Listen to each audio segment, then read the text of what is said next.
So if you have any inflammation in your digestive tract, whether it's in the stomach, the small intestine, or the large intestine, you are going to be very glad you watched this video, because I'm going to show you a very simple, inexpensive remedy that virtually has zero side effects that you can use for gastritis, irritation to your esophagus, ulcers, and you can also use this for like a hernia. And if you have diverticulitis or colitis or ulcerative colitis or even Crohn's, any inflammation in your digestive tract, you should try this remedy. You know, if you look at the current method of treating these conditions, one of the things they do is they use an antibiotic. You know, antibiotics have been touted as the most incredible discovery of this century, right? Well, if that's true, they definitely have created a lot of problems for us. And a lot of people take antibiotics. I mean, each year it's like 73 billion antibiotics are prescribed. I mean, if you do the math, I think this comes out to, and correct me if I'm wrong, I think it's like 9 or 10 antibiotics for every man, woman, and child on this planet. That's a lot of antibiotics. And the problem with antibiotics is that they may kill a good percentage of friendly bacteria in your gut. But what about those bacteria that survive, right? You ever hear the expression, what won't kill you will make you stronger? Well, that's exactly what happens when you take antibiotics. The microbes that survive become super bugs, okay? They can then release what is technically called a can of whoop ass on your body. They can create all sorts of problems because the relationship initially was friendly. Now that relationship is not too friendly, okay?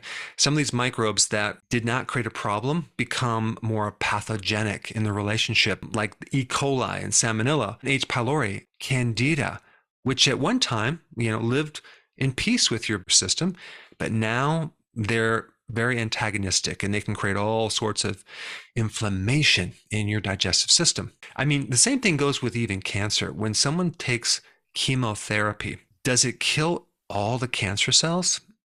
Maybe it does, but usually it doesn't.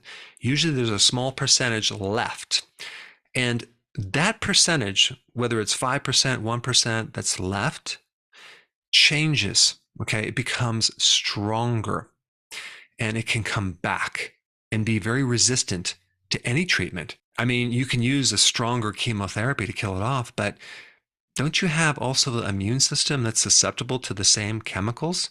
And now, what are you going to do without your defenses? And this is the same problem that occurs between countries, right? If you start using nuclear bombs, that's going to indirectly affect you.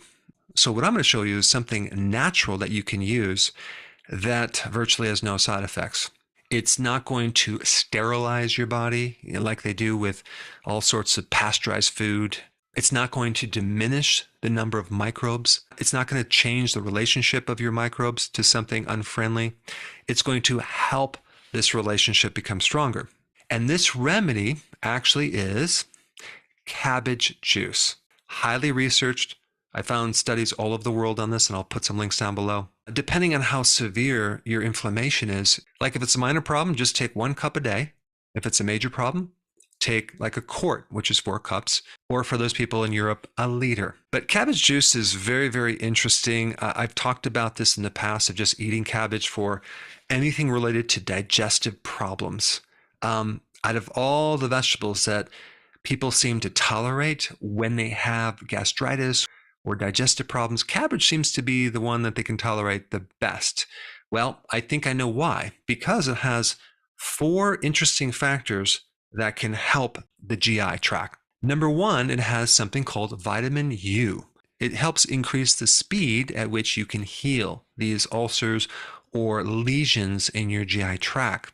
It protects the mucus layer in your entire digestive system. It also has anti-erosion factors. So anything that is like inflamed, irritated, or destroyed, okay? And they even use this now topically on your skin. And apparently it's also good for depression as well. But this vitamin U is also in other things too, like wheatgrass juice. Apparently it's in butter, it's in raw milk, and it's in animal fat, which is interesting because If you're on the carnivore diet and you're consuming a good portion of animal fat, that seems to help inflammation in your gut. But of course, pasteurized milk will probably make things worse because it's sterilized milk, but raw milk apparently has something in it that can help inflammation in your gut. Now, that's just one thing in cabbage. There's something else. It's called sulforaphane. Sulforaphane is also in other things too, like broccoli sprouts, Brussels sprouts. It's in other cruciferous vegetables like cauliflower and kale, and it's also in watercress. But sulforaphane is also good for ulcers that are caused from H. pylori. And it's one of the most important triggers for this other compound called NRF2, which you don't need to know the full name. You just need to know that it helps to detoxify the body. It helps as an anti-inflammatory. It's a very potent antioxidant, helps modulate or regulate an overactive immune system. So it tends to suppress inflammation without lowering the ability for your immune system to fight things off. And cabbage is loaded with vitamin C. I did a video on this talking about leaky gut. And leaky gut really is kind of a subclinical version of scurvy.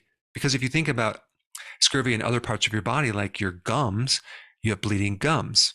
And what's happening is it's affecting the collagen or the connective tissue. If there's like holes in this area and the things don't join tightly, like especially in the gut, then you start getting a leaking situation or holes in your gut or your teeth, and you see like a bleeding gums. So whatever happens in the gums can happen in your colon. Okay. And then you start having particles get through there, and then your immune system reacts to that. And we start having all sorts of inflammatory issues. It just so happens that cabbage is loaded with vitamin C.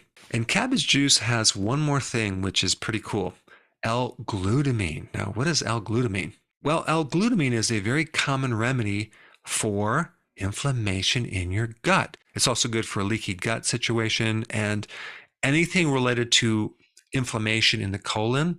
L-glutamine can help you. And L-glutamine also can do other things too. It can help reduce ammonia. Now, if you think about just H. pylori, and if it's going to create an ulcer, it will, as a strategy, create more ammonia to raise the pH of the stomach so it can survive better. Those four things are very potent in cabbage juice. And what you want to do is you want to take fresh, raw, organic cabbage juice. It can be either green or red cabbage. You juice it fresh and you drink it down. Extremely effective based on the studies I'll put down below. Virtually no side effects. I mean, honestly, it's really the ideal situation where you have this great remedy, which is totally inexpensive.